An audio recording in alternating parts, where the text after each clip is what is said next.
Assalamualaikum warahmatullahi wabarakatuh.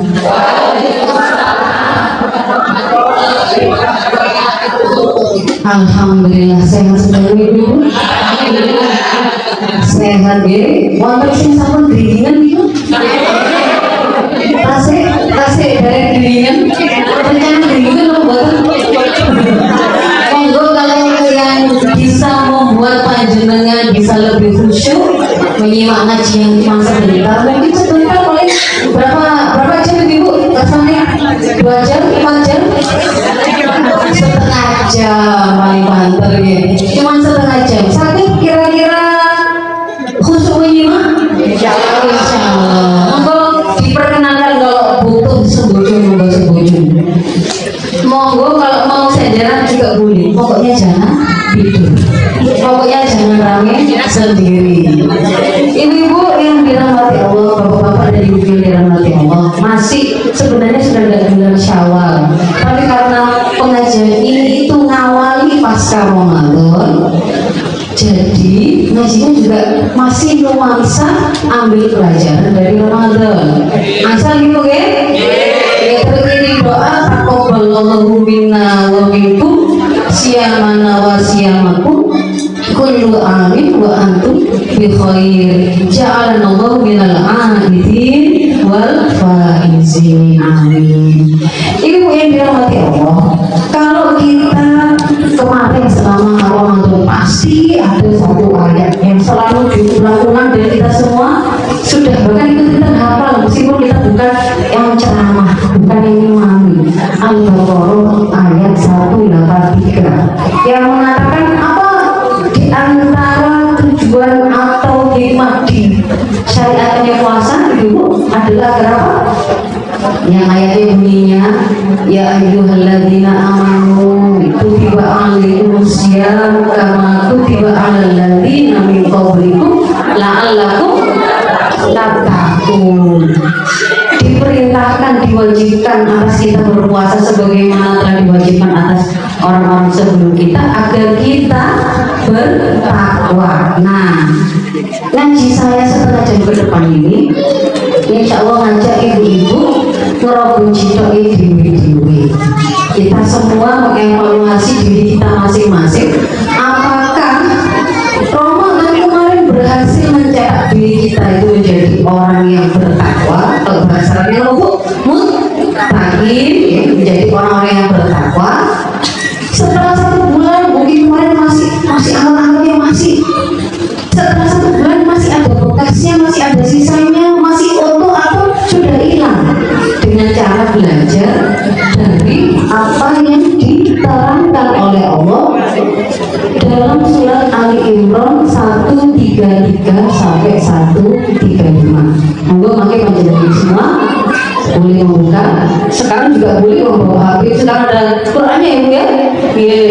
Jadi di dalam Ali Imran 133 di sana Allah berfirman, A'udzubillahi minasyaitonir rajim.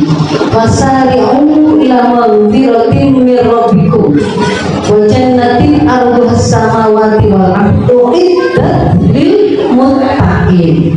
Jadi di 133-nya itu Allah memerintahkan kita itu untuk segera dapatkan pengampunan dari Allah, maghfiratun min rabbikum, mendapatkan ampunan dari Allah dan mendapatkan surga yang kuasa langit dan bumi, yang itu boleh dikatakan disediakan untuk siapa? Orang-orang yang bertakwa.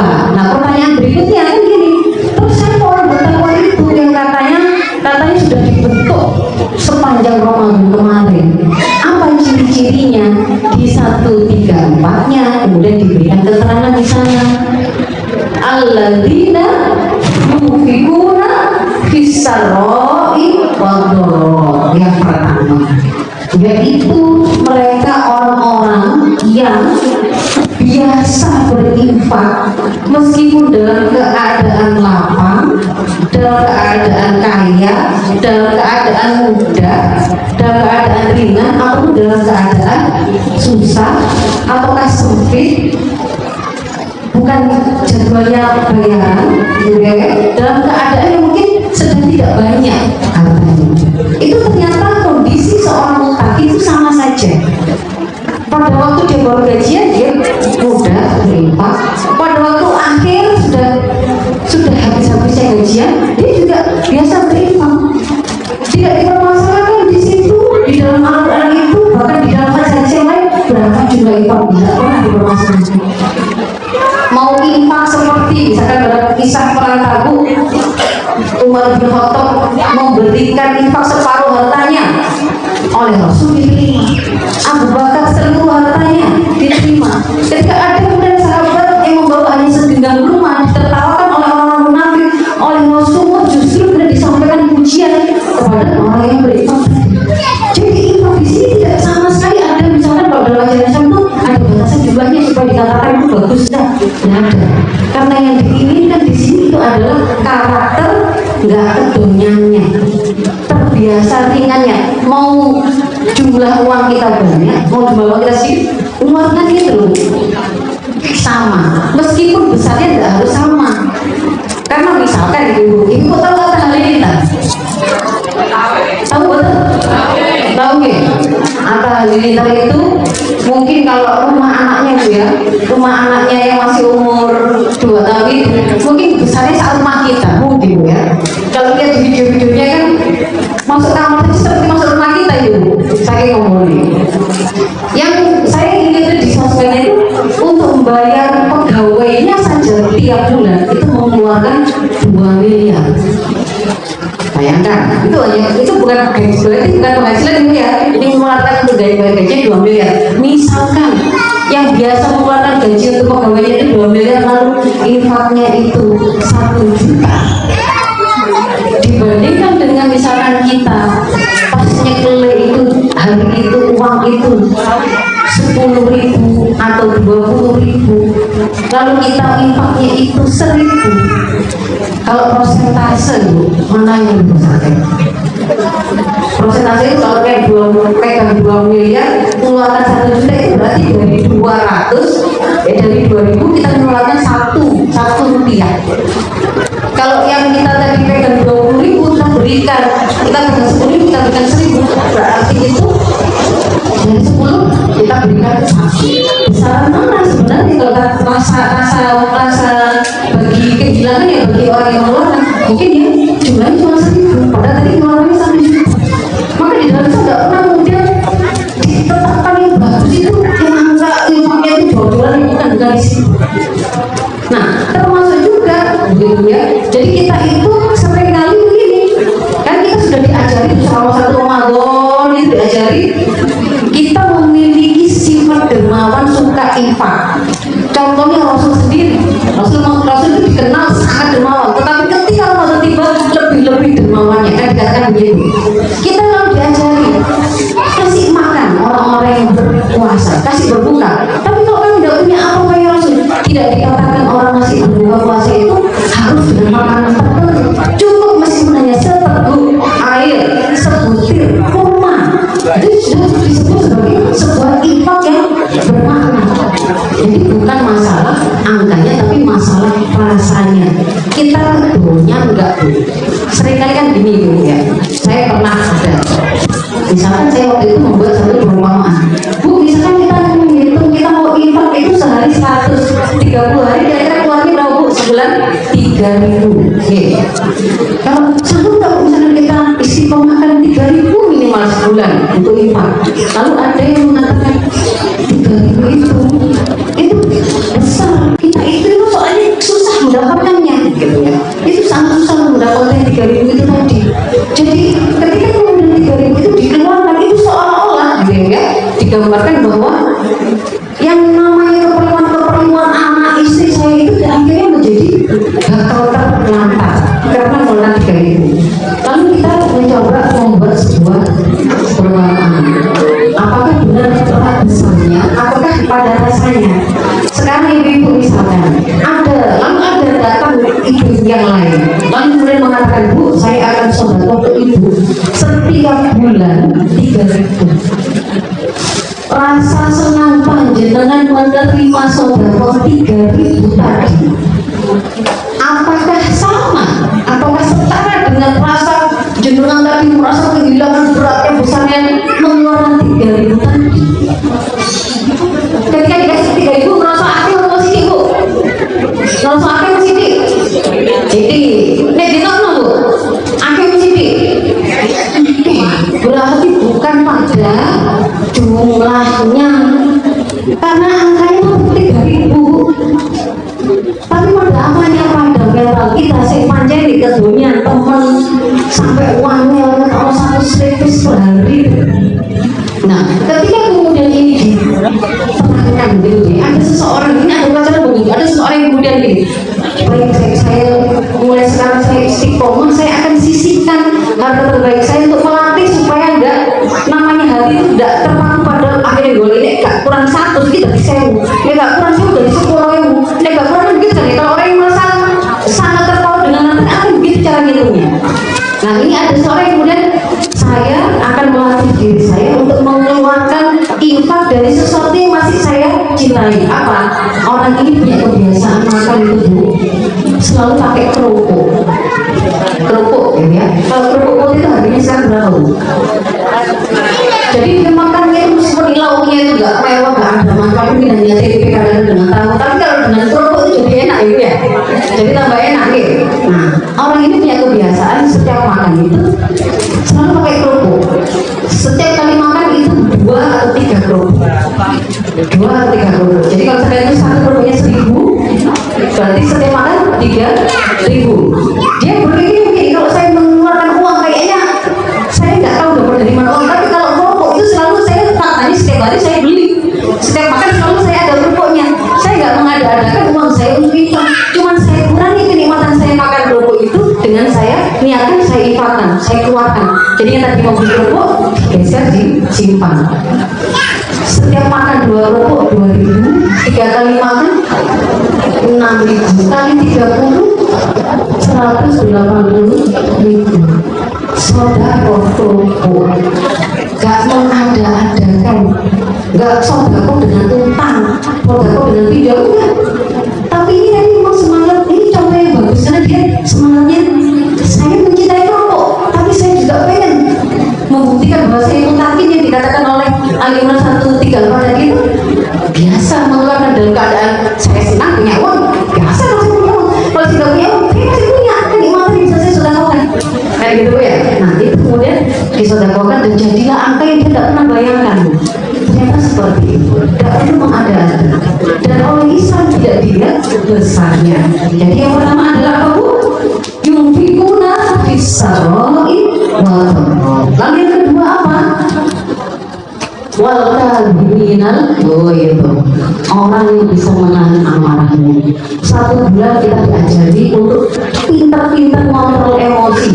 Bahkan ada yang mengatakan kalau kamu diajak gelut, ada orang ngomong kotor sama kamu pengen masa yang baik, atau kalau pakai bahasa-bahasa terjemahan yang lain ya kata-kata rofah itu ngajak apa namanya gosip, ngajak ribah, mau fitnah orang, ngomongin sana sini, katakan ini sohim, saya sedang puasa, diajari sampai kemudian 1 bulan. Bahkan kita tidak hanya diajari untuk mengontrol diri, mencegah diri dari melanggar yang haram, bahkan yang halal pun kan kita diajari untuk menahan diri. Ya kan ya, makan nasi goreng itu halal atau haram? Halal. Pada waktu kita puasa kita berlatih untuk tidak memakan itu kecuali saat dibolehkan. Ibu, gini oke. Jadi di situ yang diajari apanya? Kontrol dirinya. 1 bulan. Berhasil apa enggak bu? Jadi orang mutakin yang ciri-cirinya bisa mengontrol emosinya. Sekarang ibu lihat anaknya pada waktu misalnya orang yang 3 tahun, anaknya umur 2 tahun, anaknya umur 5 tahun, keluar lari ke WC, tombol, langsung apa bu? Langsung ngamuk betul? Ada nggak yang masih nyekoti anaknya? Ada nggak yang masih ngomong sama suaminya itu? Begitu, nggak pakai ada kontrol. Katanya tadi sudah latihan 1 bulan, belum, baru lewat 1 bulan, ada sisanya pada al-kadhimina, bisa ngerem emosinya. Bahkan kalau di hadis yang lain itu orang kalau emosinya yang menguasai itu, bahkan hakim pun tidak boleh membuat keputusan saat dia emosi. Kenapa? Kalau hilang kontrol dirinya, dia bisa mengeluarkan satu sikap, satu keputusan yang malah salah. Itu biasanya menyesal. Nah, ciri-ciri orang bertakwa yang kedua adalah dia bisa mengontrol emosinya. Pengen ngamuk, keluarnya, masya Allah ya, anak solehnya luar biasa. Jadi kalau kaki basah keluar kamar mandi boleh nggak lari-lari? Tadinya mau ngamuk ya, tapi ingat doa kalinya, direm, tak dikeluarkan. Jangan ikut-ikutan apa kata ajaran psikologi yang sebenarnya itu menyesatkan. Ibu pernah dengar? Loh, tapi usaha perempuan itu kan kata psikologi itu harus mengeluarkan 20.000 kata per hari. Biar oke. Jadi sosmed nggak nonton gitu. Kalau saya background saya, kalau sekolah formal saya dokter, bukan psikologi. Tapi bahwa yang saya sampaikan itu dalam hal ini kita ngaji apa yang diajarkan oleh Islam. Kalau yang diajarkan oleh Islam, ibu mangga yu'minu billahi wal yaumil akhir falyakul khairan au liyasmut. Kalau panjenengan ngaku beriman pada Allah dan hari akhir, ngomong yang falyakul khairan, ngomong yang bagus. Atau kalau nggak bisa, boleh nggak Ustaz ngomong 50.000 kata? Boleh, asalkan isinya itu bagus. Karena falyakul khairan. Kalau nggak bisa bagus, besok satu kata nggak boleh. Ini orang menghina orang pasti hanya 2 kali, nggak boleh.